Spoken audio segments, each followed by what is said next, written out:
Playoffs. Glenn Rogers will join us at 10:45 today. We give him a little bit more time making predictions and such. He is 34-10 on the year. He was almost perfect last week, but Houston was the spoiler. That is an unbelievable story. They'd won 2 games all year long with all these freshmen and sophomores and then knock off their rival. That's an amazing deal. We'll talk with Glenn about that. Both Tigers teams will play this weekend. Memphis in Greenville. They leave this afternoon. The Tigers and the Pirates. Pirates 2.5-point favorites. What is their mental state? We'll chat about that in a second. The Tigers basketball team will welcome in Josh Pastner. I am almost certain there will be no boos. There were a couple smattering of boos when John Calipari returned, but the guy that followed Cal, he was the only guy willing to follow Cal. He should be embraced. He should be, as he said, hugged. He's a hugger. He did a good job. It did not work out so well at the end. He really had a lot of good players. He won titles. He went to the NCAAs 4 years in a row. Never got to the second weekend, but I enjoyed my time with him, and I assume he will be welcomed back beautifully. I'll say this. His team doesn't look so good. They've played 3 games. They lost 2, both bye games. UT Martin and Montana. How do you lose to both those teams? He's got all new players just like Memphis does. I think we all saw what was revealed in the game against Ole Miss and Oxford was that Memphis is really hurting front court. Can Aaron Bradshaw see the light switch turn on? He's failed at Kentucky. He failed at Ohio State. He certainly did not have it when the Tigers took on the Rebels. Can that get straightened out? And the other aspect that you have to ask yourself is, will Ingram or Hakeem ever come and play? Those are 2 guys that are capable of rebounding. That seems to be the Achilles heel. And I say that because after Sunday, the Tigers leave for the Bahamas. The first team they will play is number 2 now, Purdue, that will be number 1 by the time they play them. They played in Tuscaloosa last night. I watched the game. I think Memphis, when they go up against any team that doesn't have great bigs, they can win the game. This team has 3 great bigs. They got Kloof, who had like 20 rebounds last night. They got a guy that's been hurt, Ren Kaufman, I think is his name, something like that. And I believe he's first team all-conference in the Big Ten. He is really a skilled big guy. And then they got a 7-footer named Jacobson, who's back. I mean, they got 3 major big guys. Oof. Oof. And by the way, they got another all-conference player who the analyst last night said that he's the best point guard in America when it comes to setting up and then taking over a game, which he did last night. His name is Braden Smith. You might remember him. He's been a big part of all the great Purdue teams the last 3 years. I think he had 28 points, 21 in the second half, took over the game, set up people. They got so many points in the paint. Of course, they had offensive rebounding that was just dominant. Alabama really fell short in that. But, boy, that is going to be a tough game. As far as Memphis football, the first thing you have to wonder is what's the mental and emotional state that they have? Because if we're being totally honest here, they are not playing for a championship, right? I mean, so many things would have to fall in their lap. They'd have to win out, which is possible, but then so many other things have to happen. I think Tulane's got to lose twice. North Texas has to lose. I just don't. I don't. And USF's got to lose. I just don't see how all that happens. So, what's their state like? The East Carolina defense is number one, both scoring and total defense in the conference. They're fast, too. That's the thing that worries me. The East Carolina team speed is pretty good, both sides of the ball. They've got the third-ranked quarterback with Caton Hauser, who's been around for a while. He's thrown for over 2,000 yards. They got 3 really good receivers. They got 1 monster running back, and another one is pretty good. Is the Tigers' offense capable of putting together long drives to keep their high tempo off? Now, they've played other high-tempo teams. This is the fastest tempo in the league. And you know what they did? The back-to-back weeks against high-tempo teams, the Tigers just scored the heck out of them. They scored 100 points, remember? 2 in a row. I think it was Florida Atlantic and Tulsa. Now, those were bad teams, but they scored 100 points on those teams. It would behoove the Tigers to sustain long drives. Hopefully, Brendan Lewis will play. And the defense, they cannot start slow.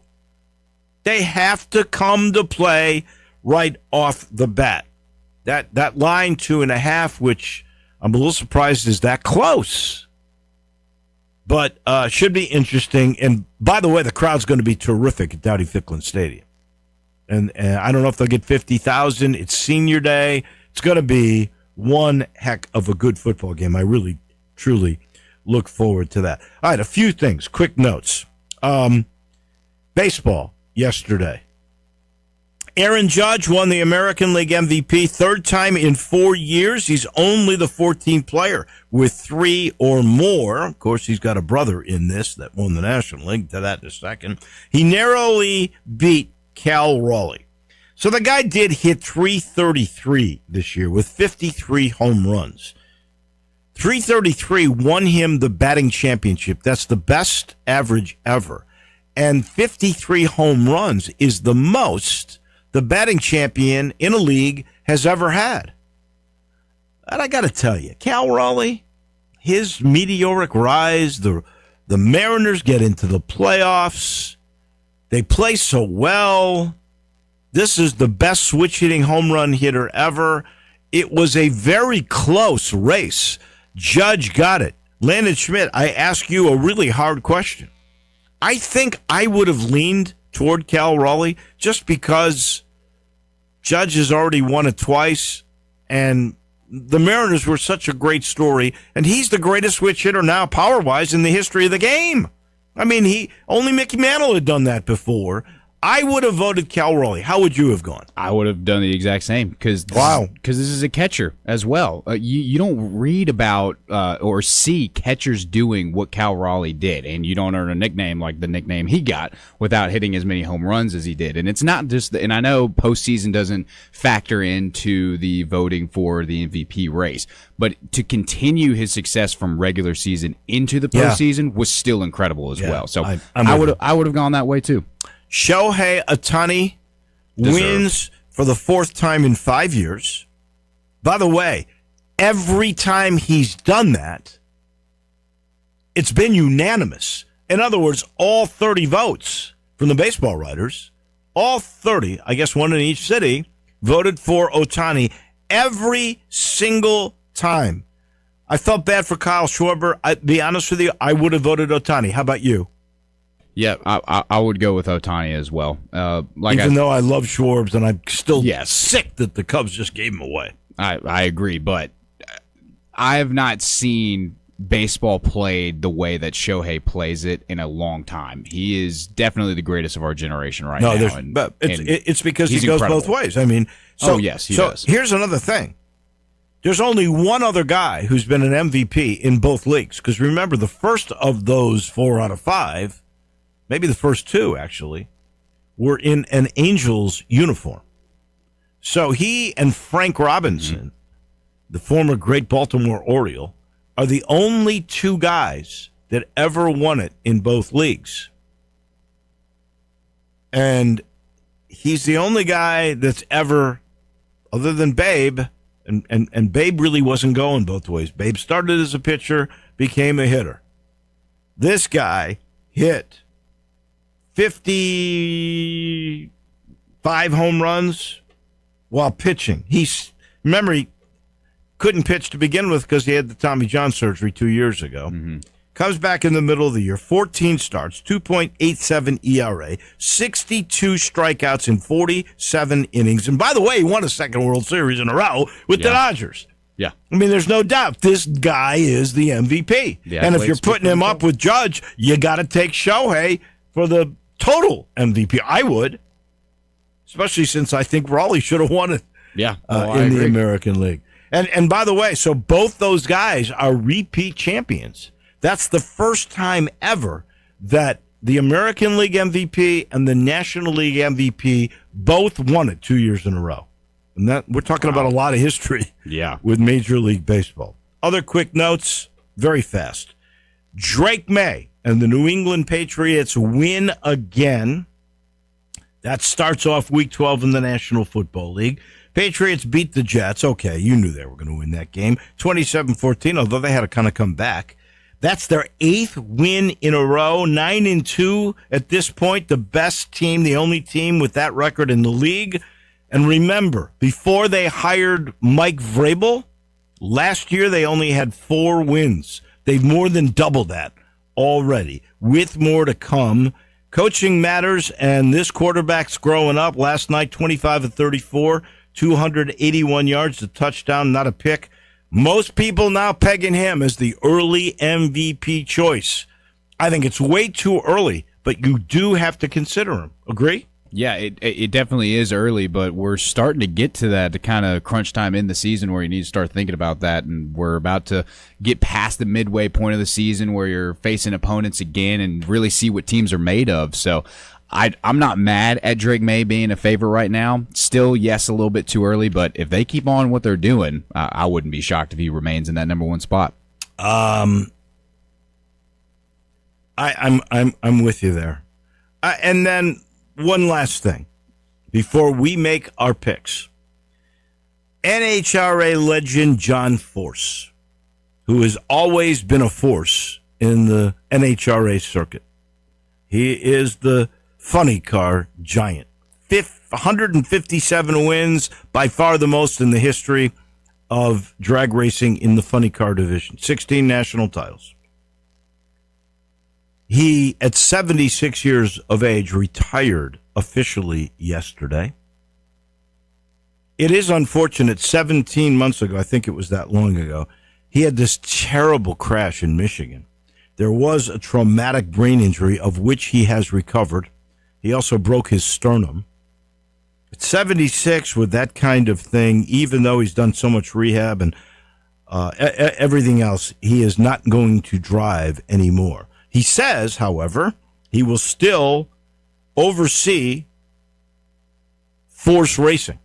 Now, he's had 2 daughters in the game. One retired to start a family, and the other who's a champion at the top level. She's going to retire to start a family at the end of this year. However, he's got grandsons. They will be on the scene in a couple of years, so he's going to keep his hat in the game as far as that goes, and that's great because there is no better PR guy in any sport, honestly, than John Force. He's funny. He's insightful. He cares. He's given everything to NHRA. I think a lot of the reason for their sustained popularity has been him. So, congratulations, John. Enjoy whatever little time you have off and continue your rehab. All right, let's get to it. Last week, I should say, a good week for you. 4-1. I was 3-2. I am now 26-24. You have made great gains, young man. I'm proud of you. You are 22-28. We got 5 more games we pick. This thing continues. We'll do it all the way through the Bulls. Are you ready? I'm ready. All right, here we go. We're going to start with a game in Oxford, Florida, is at Ole Miss. The Rebels have to give away 11.5. Most years, this would be a great game. Florida without a coach. Florida looks like they gave up last week. I can't see how they're going to suddenly get inspired, especially on the road. Ole Miss is playing to make the playoffs. I think also Lane Kiffin is thinking, I'm going to rub it into Florida because I might end up at Florida. And I'm going to make sure they're going to want me at Florida. It's only 11.5. I think they win this thing by 20 points. I'm definitely going Rebels all the way. I definitely think that Ole Miss wins this game, but I'm going to be going with Florida in this game. Reason being is, yes, last week Florida looked abysmal against a lesser Kentucky team. They did not look very good out there, but Florida has this ability to show up and at least make it competitive in big games. You look at the Florida-Georgia game, they kept it close all the way down to the very end. You look at Florida-Texas, of course, that was back in the swamp, but they have this ability to keep it close. So I think they do keep it close because this has big game time written all over it. So I think Florida comes out and they come out to play and at least keep it within that point spread. So I'm going to go with the Gators here. I am shocked at that pick, but here we go. You got 11.5 to play with. I do. Texas is at Georgia. I hate to say this, but I think Texas has been a pretender. They've won 2 games this year. They should not have won, particularly the one against Mississippi State. Deep in overtime, too. Yeah. And Georgia in Athens, between the hedges, is only giving away 6.5? Wow. That line's crazy to me. I'm hoping for the best for Arch Manning. I love the Manning family, but I'm a realist. I think they've lived on borrowed time. It's over now. Georgia is also playing for the playoffs, just like Texas. Georgia at home, only 6.5. Oh, this is the Bulldogs all the way. Yeah, this one is kind of a no-brainer for me as well. I was on the hype train for Texas early in the year, but they've kind of disappointed me throughout, and they just have not lived up to the hype. I think next year they might be really good. Not taking anything away from the Texas team. They still have a lot of wins under their belt, but this Georgia team knows how to go out, play, take care of business, and so they're going to do that again. Iowa in the Big Ten is at USC. The Trojans have to give away 7.5. You know, I think Iowa's a much better team than they've been. I think they got a little bit of offense now. That defense is still pretty good. Look at how close they were with Oregon last week. That said something to me. I'm not a believer in the Trojans, to be honest with you. Look what Notre Dame did to them, and I don't think Notre Dame is that good. So I think 7.5 I'm getting. Iowa's D. Little bit of offense. I'm getting a touchdown and a half. I think it's the wrong team favored. I'm going Hawkeyes. I'm right there with you. I think last week proved to us that Iowa is a true contender, and they're showing why they deserve to be in the AP Top 25 right now. And I think Iowa comes out and really holds this USC team. I think it will be an interesting and good game, but probably more of a defensive battle, and I think the Hawkeyes do it well. Notre Dame always gets the benefit of the doubt. How they sure are in the playoffs over Miami. Over a lot of win-loss teams. The same record, lost head-to-head, and, by the way, much worse strength of schedule. And they're taking on Pittsburgh. 22 in the country. They've got the number by their name. It's in Pittsburgh. You're giving me that many points? I think Pittsburgh can actually win the game. Don't know if they will. I think they can, and I don't think there's any way Notre Dame's going to cover 12.5. I am taking Pitt. Yeah, Notre Dame has looked really good all season with their rushing attack because Jeremiah Love. I'm a big fan of Jeremiah Love. I think he looks really, really good. But this point spread is a little bit too big for me to enjoy because Pitt does have a good pass rush defense. Their secondary is good. Their passing attack on offense is really, really good as well. So this is going to be a tight game. So I'm going to go with Pitt as well. Wow. Okay. We are in agreement on everything except Florida and Ole Miss so far. One last game. I think this one is the toughest one to pick. Oklahoma is going to Tuscaloosa. The Tide has to give up 5.5 points. I think they're a touchdown better. I think it'll be an interesting game. I really do. I think Oklahoma's not chopped liver. I do think Alabama, though, after that loss to Florida State, has righted the ship. I'm a believer in Kalen DeBoer. So 5.5, I'll give it away. I think it's a tough one. I think it'll be a really good game, but I'll go with Alabama. Yeah, this will be a really good game, and I'm glad you brought that up because after week 1, we all thought this was the end of Bama, this was the end of DeBoer, we need to get rid of him. But since then, Alabama has done a great job of silencing all doubters, silencing all of the haters, and they have just rolled on and rolled through all their competition. And only 5.5, you're allowing me to win by 6 points, even a touchdown. So I'm going to go with Alabama to run away. All right, we are. Unfortunately, and a lot of agreement. We are in agreement again, which means you'll have a good week, but you're never going to catch me. Yeah. Well. Only one difference here, and that is Florida and Georgia. And by the way, if I were doing like the boys do earlier, they make their picks and then they go, what is your best bet? We don't do that. I like that little thing, though. It's a good wrinkle to have. It is. I like it. But if I were doing my best bet, that would be the game. I'm going Ole Miss over Florida. I don't know. I guess we'll just have to wait and see. I guess it'll be definitely will. This portion of the show is brought to you by the good folks at Landers Cadillac of Memphis. And yes, the wait's over. The grand opening is here, right there on Poplar Avenue. Shop grand opening savings on all the remaining new 2024 Escalades. You can get $20,000 in total savings. And the place, by the way, is absolutely beautiful. They're paying top dollar for all the trades. See how much you could save with the Landers Easy Pass. Just go to CadillacofMemphis.com. Don't miss out on these exceptional grand opening offers. I'm not sure how long they'll last. The best new Cadillac models are going to sell fast. You know that. You've got Landers, you've got Cadillac. What a combination. And remember, if it doesn't say Landers, you paid too much. We take the break. Right back here we'll come. We're heading to Chicago. Our friend from Priority Sports, that would be Andy Schiffman on the NBA. He comes your way in just a minute. Start your day with Sports 56 Mornings with Greg Gaston and Eli Savoy. Weekday mornings from 7 to 10, right here on Sports 56 and 98.5 FM. Is your wife asking you to stop eating junk food? Well, we have you covered at Humdinger's. It's quick and it's healthy, and most important, it tastes amazing. With many choices from salmon salad to rainbow trout and grilled asparagus. Come visit us for lunch at Humdinger's, 6300 Poplar Avenue. So good, Coach Penny eats with us weekly. Don't forget, Humdinger's offers full-service catering for weddings, social events, or your corporate lunches. You can call 901-260-8292 to find out more.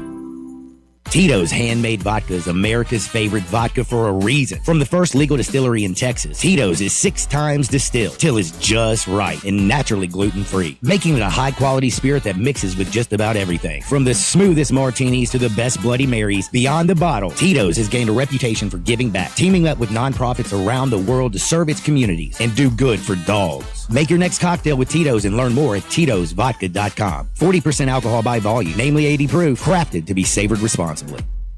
Hi, friends. It's Bill Russell at Russell Brothers Fine Jewelers. The seasons have changed, and fall is my favorite time of the year. Fall means that Christmas is right around the corner, and we all start preparing for that most wonderful time of the year. All families have their own traditions, and they bring so much joy. And a part of that joy comes in giving gifts to those we love. For over 5 decades, Russell Brothers Jewelers has been the source of many of the most beautiful gifts ladies in Memphis have ever seen. Gifts that are cherished and frequently handed down from one generation to the next. Gentlemen, as you think about a gift for your special lady this Christmas or any time, I hope you will think about Russell Brothers Jewelers. Beauty, value, quality, and service are our hallmarks at Russell Brothers. This Christmas, come see us at Russell Brothers. We will help make you the best St. Nick ever. Russell Brothers Fine Jewelers, 4646 Poplar at Perkins.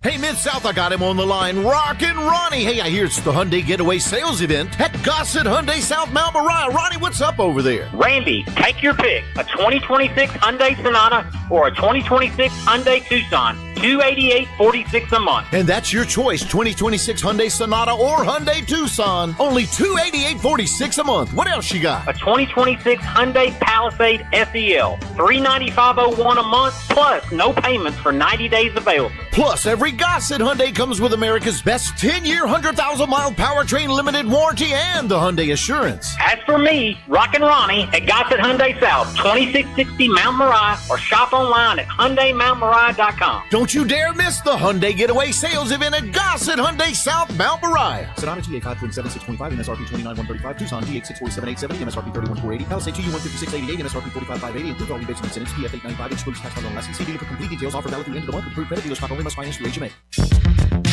Now back to Wolo and Friends on Sports 56. Here once again is the voice of the Tigers, Dave Woloshin.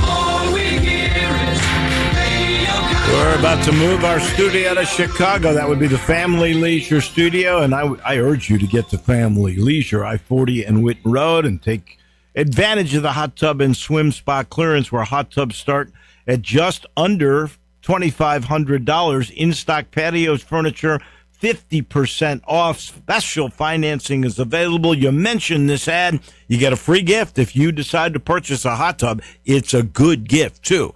Check them out. I-40 and Whitten Road, there's always a great sale. But right now, it's the hot tub and swim spa clearance sale at Family Leisure. To Chicago, we shall go. And Andy Schiffman, our agent from Priority Sports, there is no joy in Memville. Yesterday, Marcus Smart talked about how, I guess, dysfunctional they are here in Memphis. There are people speculating who's got to go. Should it be Ja, or should it be Jaron, or should it be Isolo, or should it be Zach Kleiman? It's crazy. What is your perception? Because you've got players on this team.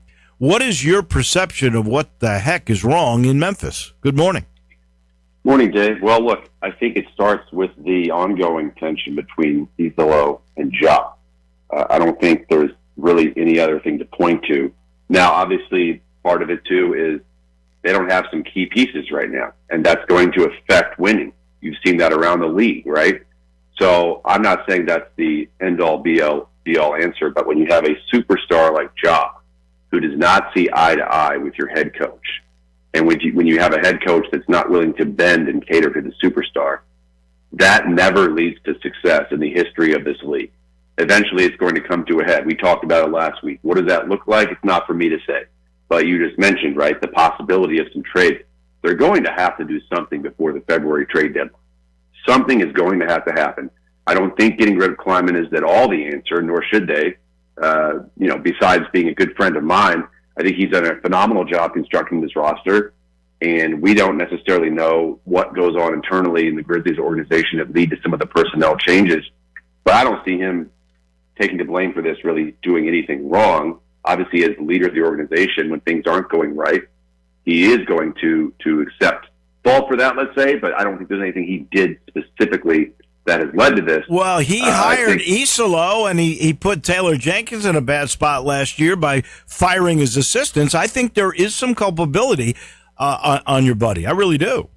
With regards to that, sure, but again, you can't sit there and make Ja straighten up and fly right. That's you see. I just don't see that happening. No matter where he goes, that's on Ja to figure out. He's bigger than just a player on this team. He's one of the elite level players in the league, and he knows that, right? So he's going to do what Ja wants to do, and they can sit there and try and hold him accountable all day, every day. But a Tiger's not going to change his stripes. The minute something goes awry, I think Ja's still going to be Ja Morant. And it could come to the point where, as you mentioned, right, it's either Ja or Isolo. So, yes, was getting rid of Taylor Jenkins the right move? Okay, I will backtrack on that and say I don't think so. But, again, it's something was going on there. It seems like the players are unhappy with Taylor's system. You saw Zach Edey kind of break out under Isolo. I think that Ja and Jaron seem to be a little happier, at least towards the end of last year and over the summer and the excitement of this season with the new system. And it just hasn't worked out. So What happens, I don't know. I think that trades could be forthcoming for sure. It's going to be very difficult to just ride this out and think everything's going to get on the same page. That's going to be really unlikely, in my opinion. Obviously, they've gotten blasted the last few games. Ja didn't play in Boston. They basically just rolled over and gave up against the Knicks. I mean, there are some of these possessions, and you've seen it a lot recently, and I do think it starts with Ja. But some of these possessions where you're watching them defensively, they just don't care. I mean, it's Jalen Brunson going 1-on-5, getting to the basket because they're just zero defense, and the interior defense parts like the Red Sea sometimes. And you have certain expectations for a team, and you're trying to be the elite level defensive team, and you cannot have that happen. I mean, they're talent-wise, they are one of the best teams in the NBA. I think there's no question. I think they get an upgrade when you do get Zach Edey back momentarily, right? When you do get a healthy Ty Jerome. We're going to see our guy BC out for a little bit longer, obviously. They've done a great job continuing to develop Cedric Howard. He's turned into a really nice player. But again, like, it starts with Ja. And I think I would love to see Ja kind of take the team on his shoulders and say, look, I got to be better. I got to put us on our back, and I'm going to hold everyone else accountable when they're not showing effort, because I'm out here to win. And if you're not out here to win, then sit your butt on the bench, because I only want to play with guys that are going to give 110%. And you're not seeing that right now from the Grizzlies. I think it was worse against Boston. And I'll give you a great example here.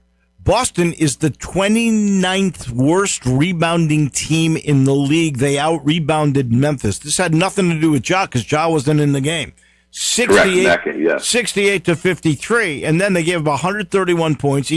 So they didn't rebound the ball, and their perimeter defense was awful.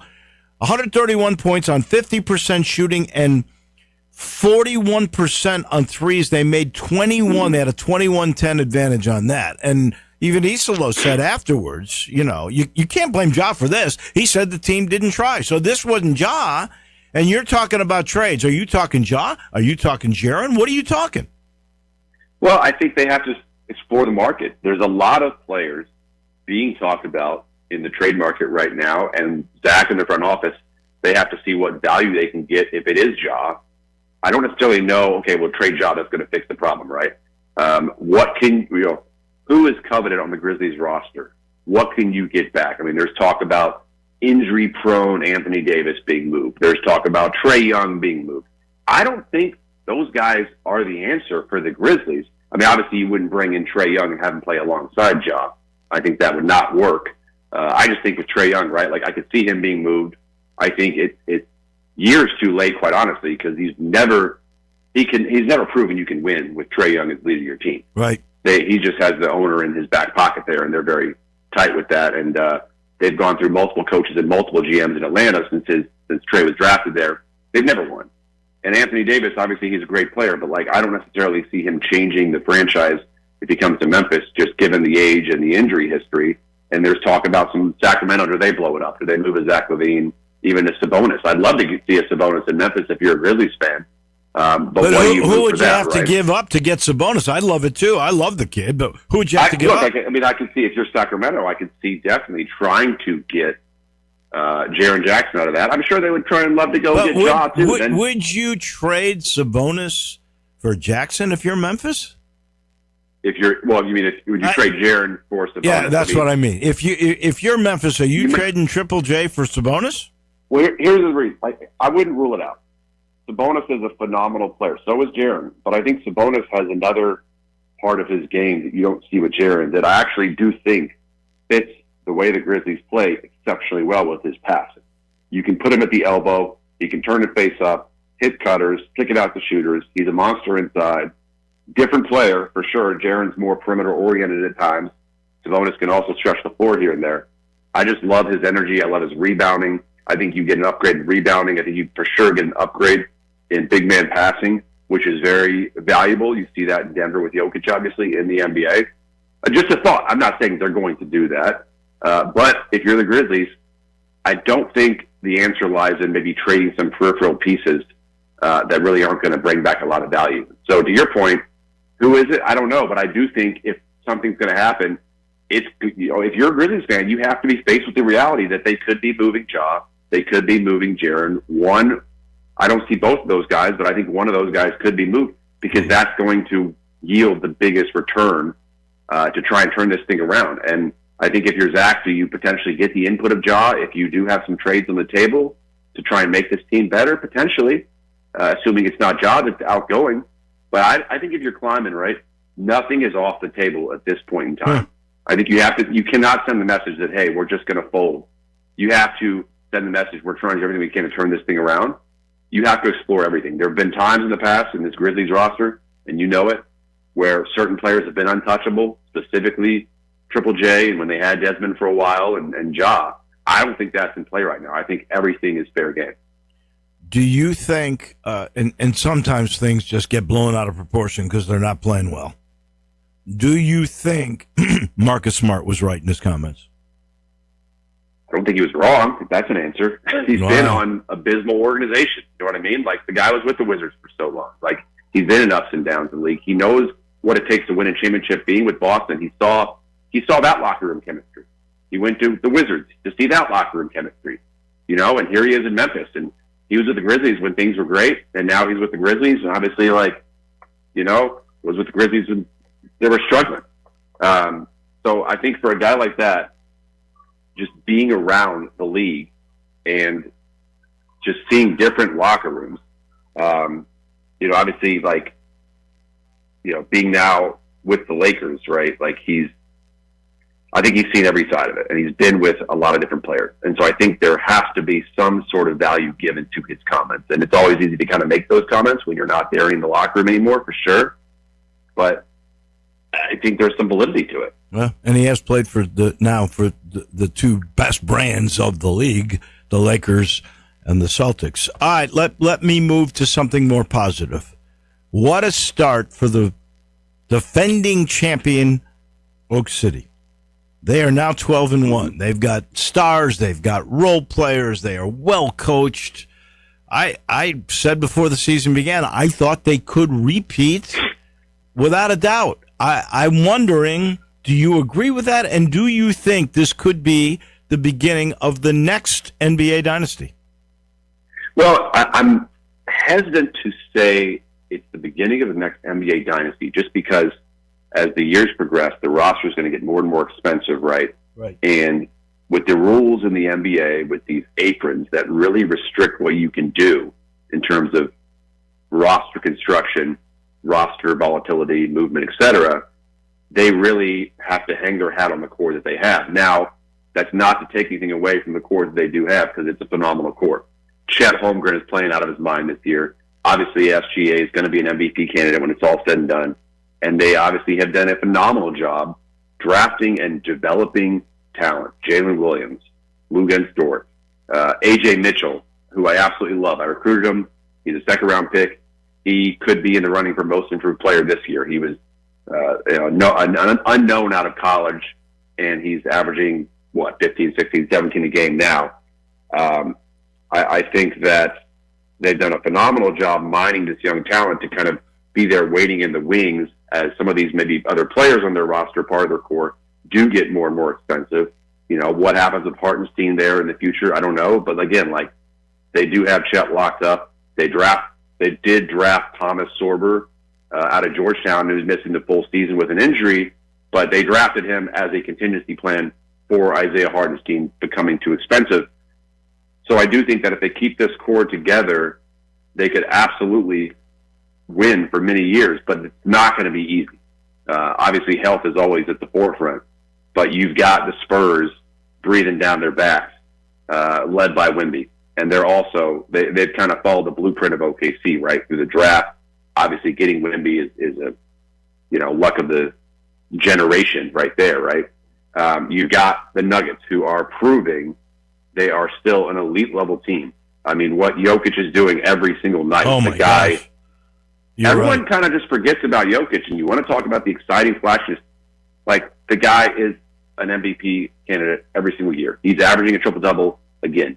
What did he have? Just 55 the other night? Yeah. I mean, in this six game, they've won 6 in a row. In this streak, yeah, he is averaging 36, 12 rebounds, 11 assists, shooting 74% from the field, 55.5% from three. It's insane.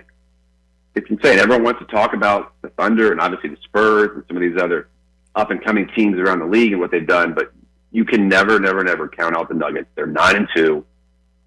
They're going to be there at the end of the season, I do believe. So, like, when you talk about dynasty, when you talk about competing for another NBA championship, obviously take away the health. Let's assume everyone's healthy.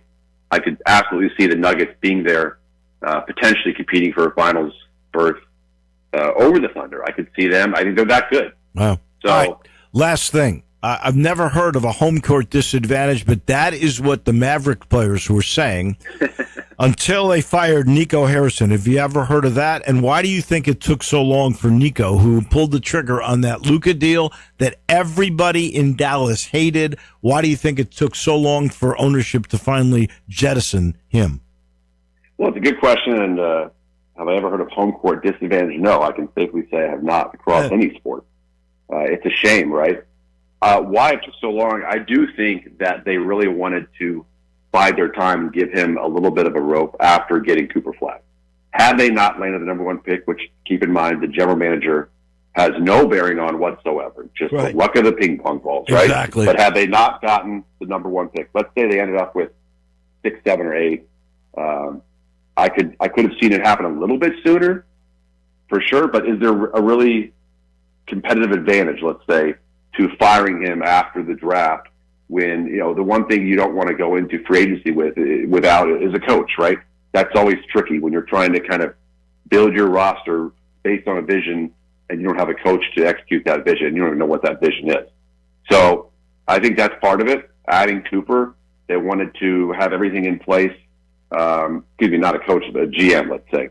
And so they wanted to have everything in place to kind of see how things go to start the season with Nico. But now you see all these things come out that, oh, well, Nico, his fate was written as soon as they traded Luka. But then the flip side of it is like, well, this is something that ownership, when all this went down in February, remember, this is something that ownership signed off on. Clearly, they have had to, and that they approved of. So I don't necessarily know now if it's as black and white as like, oh, well, this is just Nico's doing, let's get him out of it. For sure, it was his idea, I do believe, to move Luka, for whatever reason that was. He brought Polanka in. He engineered the deal. We are out of time, as always. I appreciate it. We'll do this again next Friday, my friend. Maybe we'll do this next Friday. I am going to be in the Bahamas, but you will do it with our friend Landon. I feel so bad for you. I know you do. Thank you much, and we appreciate you. We got to take a break. Glenn Rogers Jr. is coming your way next on the high school playoffs. He brought you in part by Southern Security. Are you getting the lowest possible rate on your mortgage? It's time maybe to refinance. At Southern Security, they offer low rates, flexible terms, no PMI, great service. Wait till you see the new branch in Collierville. We're going to be out there for the grand opening on December the 15th. Easy to become part of the family. You can talk to a human being at 901-452-7900, or you can go to southernsecurity.org. Southern Security, your home team credit union, federally insured by NCUA. Our coach, Glenn Rogers Jr., coming your way next. Not only can you listen to your favorite shows on Sports 56, you can also watch video of the shows live on Twitter and YouTube. Watch and listen every day at Sports 56 WHBQ. The 2025 Range Rover Sport sits right at the heart of the Land Rover lineup, offering a perfect mix of style, performance, and versatility. Smaller and more agile than a full-size Range Rover, it's a great option for everyone who wants luxury and practicality. Every model comes with 8-speed automatic transmission and all-wheel drive standard. Whether you navigate city streets or tackle rough terrain, Range Rover Sport has you covered. Every drive is powerful and breathtaking. The 2025 Range Rover Sport is the epitome of sporting luxury. Test drive one at Jaguar Land Rover Bluff City. Air. We breathe it naturally. Simple, right? Not so fast. The air you breathe could be hazardous to your health. Don't guess. Be sure with a phone call to the Memphis Mold Inspector, the only licensed mold assessor in the Mid-South. Call the Memphis Mold Inspector to check the air quality inside your home and office. Protect babies, pets, new homes, old homes, employees, friends, loved ones, and you. Just call 901-292-7788 for clean air and peace of mind. 901-292-7788 for the Memphis Mold Inspector. Looking for the best prices on shirts, jeans, boots, and more? Frontier Western Store has you covered. At Frontier, you'll always find amazing deals on everything in the store. Unlike online and chain stores that run occasional sales, Frontier keeps prices low every single day, so you get the best deal whenever you shop. Be ready for winter with a full line of outerwear by Ariat and Carhartt. Beanies and coats galore, and then there's Frontier's world-famous boot showroom. Come shop new styles by Ariat, plus plenty of in-stock proven classics too. Whether you need work or dress boots, Frontier is the place. See thousands of boots by Dan Post, Corral, Durango, Rocky, Twisted X, and many more with daily arrivals. And Frontier makes Christmas shopping easy because everyone loves to see a new pair of boots under the tree. For the lowest prices every day, visit Frontier Western Store at 5880 Goodman Road in Olive Branch and at frontierwesternstore.com. Locally owned and operated since 1967.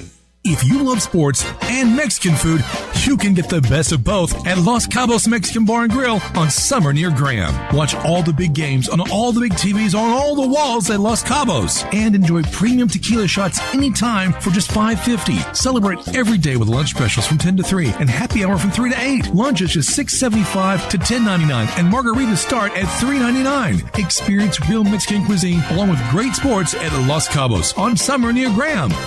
Hey, Marty McNate at Gossett Volkswagen Germantown. I hear the Volkswagen deal days are on during the Sign Then Drive sales event. That's right, Randy. 0 down payment, 0 security deposit, 0 first month payment, and 0 do-it signing now available. Plus, take your pick, 2025 Jetta Sport or 2025 Taos S, $199 a month. And you were telling me about that 2025 Volkswagen ID Buzz First Edition all-wheel drive. $10,000 off. Don't miss out on the Sign Then Drive sales event. 0 down payment, 0 security deposit, 0 first month payment, 0 do-it signing now available. So come see me, Marty McNate at Gossett Volkswagen Germantown, 7420 Winchester Road, or shop online at GossettVWG.com. And remember, your future is what you make it. That's Gossett Volkswagen, 7420 Winchester Road. House SMO 56598, MSRP 27011, Jetta SMO 851138, MSRP 25916, Buzz SHU 19804, MSRP 72835, $2,500 rebate, $7,500 Gossett discount plus finance through Volkswagen Financial Services, includes all rebates and incentives, excludes tax on license for the approved credit dealer stock only. See dealer for complete details. Offer valid through 11/30/25.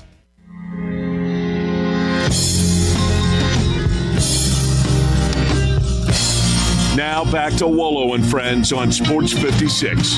Here once again is the voice of the Tigers, Dave Woloshin. What a year Glenn Rogers Jr. has had, picking 34-10 last week, 7-1. The only loss was the upset by Houston. That was absolutely amazing. Sorry about the brothers falling in the playoffs. Good morning, Glenn. What did you think about the Houston upset, though? Good morning, Dave. It's on this Easy Beat Friday to you and all our listeners. I tell you one thing, Dave. It was very, very mind-blowing. You know, I picked Gene Robinson, the Germantown Red Devils, to be up the road in Nashville. Up the road in Chattanooga later on, and be playing for their state championship. SEC caliber defense, great offense, and man, they lost that big Mumford loss was huge, and then they turned around and lost to Southwind. Yeah, something happened at the end. I don't know if it was the schedule or maybe something within the team. Yeah, you know, I think those two losses took kind of the wind out of the sail, and you know, Houston was struggling all year, but man, Coach Thomas and his team got his team ready to go last week in that first round. And big upset win over Germantown. I mean, to knock Gene Robinson out of the playoff contention. I was shocked. I think everybody was. All right, we got a bunch of games I want to get to. Let's start with Antioch. They're 10-1. They are at Collierville. Both have terrific offenses, great quarterbacks in this game. Who's going to win that one at Collierville? I tell you, at Collierville, you know, and Joe Riccone has been doing a great job all year. Ran into a buzzsaw with the few Mississippi teams, but you know, Antioch, Dave, is a strong program, 10-1. You know, and me and you have talked about this here, Dave, a lot, you know, on our tenure doing the show. The Nashville schools are way ahead of us football-wise. I mean, way light years ahead of us with the resources, the coaches, the facilities. I'm going to get an NC Antioch. I think they come down tonight, get a huge win on the road tonight at Collierville in front of a big crowd. But I think Antioch will pull a win off tonight, Dave. All right, McCauley, two-time defending champions in the The division that they're in, they are in town. They're 9-2, but they got to take on the Briarcrest Saints, who possess. Actually, both teams have really good skill spots here. Yeah, and Dave McCauley, the last 7 years in our league, McCauley and Baylor has won the last 7 championships between the both of them. Wow. And so this just tells you the type of programs they are. 2 big boarding schools, big budgets, beautiful campuses. I think McCauley will come down tonight and win that ball game, Dave. I think they got too much firepower. Their 2 losses have been 2 of the one was our out-of-town, real big out-of-town team on the road, and then they lost the in-town rival, Baylor, which is one of the oldest rivalries in the nation.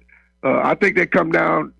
They're too physical, too big for Briarcrest to overcome. I think they get a win tonight and keep marching on for another gold ball. You are talking about 2 road teams now. Okay, here's Brentwood 7-4. They're coming to Southwind. Kendrick Perkins, he has thrown for or scored 54 touchdowns this year. He's been on either passing or running. They haven't lost yet. What happens here tonight? I think Perkins is too much to overcome, Dave. I think they get a win tonight. He's the most electrifying high school player right now in the state. To me, he can do it all. He can run. He can throw. If Southwind defense holds up and they can get people stopped, that kid will put points on the board. He's just that electrifying when he has the ball in his hand. He can make nothing out of something. And I think Coach Griffin and my cousin Earl Lester, I think they're poised to bring home a gold ball this year. That kid is proven. He's a Mr. Football winner in sophomore year. I think he deserves it this year, senior year. And he's just a dynamic player to watch, Dave, week in and week out. Munford is 10-1. They lost to Central, then they put 60 last night on a team. But they got Beach. At Beach, it's 10-1. What happens? I'll tell you, Coach Calhoun, another great year for a program in this area, Munford. I've said this all year long, Dave. If you haven't seen that offense more than one time, that offense is hard to stop. I think Munford goes on the road in a hostile environment with that offense, get a close win in a small town with everybody being at the game tonight. I think Coach Calhoun and his troops get a win tonight because, like I said, Dave, that offense is hard to stop. It takes more than 1 week to prepare for it. I think Munford gets a close win tonight, and they keep marching on with playoff contention. Christian Academy of Knoxville, they're 7-4. They take on 7-3 Lausanne. First ever meeting between these 2 schools. It's here. What happens? Don't know a whole lot about Christian, Dave, but I tell you, Kevin has played a tough schedule. He's got very good talent on the O-line, D-line, and in the skill position. I think Lausanne is poised. They played a hell of a schedule this year, Dave. I think Kevin gets a win tonight at home. And they march on to that 3rd round because I think he's got enough talent to do that. And we'll see Lausanne make some noise in the playoffs, Dave, like they're doing so far. Both Independent and Whitehaven got hot at the end of the year. Independent's 5-5, but they got to go to the Haven, who's 6-4. Is there going to be magic in South Memphis? I think it's going to be magic, Dave. Salisbury, a seasoned coach. That running back is, he should be a Mr. Football finalist. He's a dynamic player as well as Perkins over at Southwind. I think Rodney has his team poised to win this 2nd round game and keep playoff hopes alive and keep marching toward their goal to try to get up their road and try to contend for a gold ball. East Nashville, they were really good last year, not so good this year, 5-5. They've got to go play at Fairleigh. There's 2 great quarterbacks in this game. Fairleigh always plays good D too. They're 9-2, and it's here. Who wins? I think South Fairleigh pulls off the win. Last week, Dave, we were picking the All-Star selection, and very, very impressed with Coach Copeland. Sitting in the room with him for an hour and a half. I just like his demeanor, the way he goes about his business. I think his team plays the same way as an extension of the coach. I think Fairleigh defensively, they'll take care of business. They'll put points on the board. And I think he'll keep his team marching toward that 3rd round. I just was impressed with Coach Copeland last week. I spent some time with him. All right. And then finally, Centennial Stephen, 5-5. They got to take on a hot team. That would be 9-2 Central. Major Wright's team is a big favorite in this game. I can't see how they don't win it. What do you think? Yeah, and, Dave Major's playing well. You want to go in the playoffs this time of year, number one, healthy, but number two, clicking on all cylinders, the offense, defense, and special teams. I think Central is doing that. He's got some guys back healthy toward the end of the year. His son, his quarterback, is playing well. Defense is always the key in special teams in the playoff game.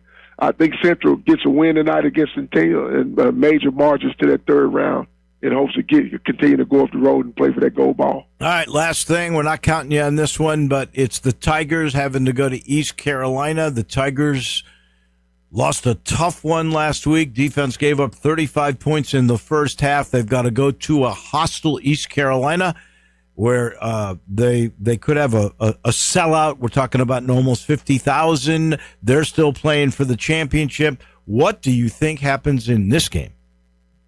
Well, the key, Dave, is, can Coach Silverfield and the staff get our guys up after that tough loss last week to Tulane at home in front of a big crowd? And, I think they will. It's going to be a tall task. East Carolina has always played us tough. I mean, whether it was here or on the road, it's always been a tough out to get.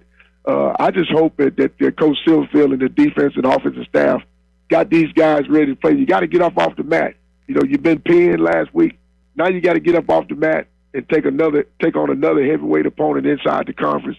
Like I said, East Carolina has a lot to play for. They're playing for championship aspirations as well. And so it'll be interesting to see our guys, if they got up off the mat, dust themselves off and get ready to go another round with another heavyweight opponent in conference. All right. It should be fun. It'll be a good game to watch, that is for sure. Thank you, my friend. You'll be talking to Landon Schmidt next Friday because I'll be doing a basketball game. Look, I heard about that, Dave. I'm jealous. But go Tigers, go and go Brothers, Dave. I know. Somebody's got to go to the Bahamas, I guess. Why not? Why not me? Thank you. We appreciate you. Why not Wolo? Enjoy it, Dave. Thank you. Go Tigers, go, baby. That is Glenn Rogers Jr. He's been brought to you by Shell Dunn. Here we are, holiday season.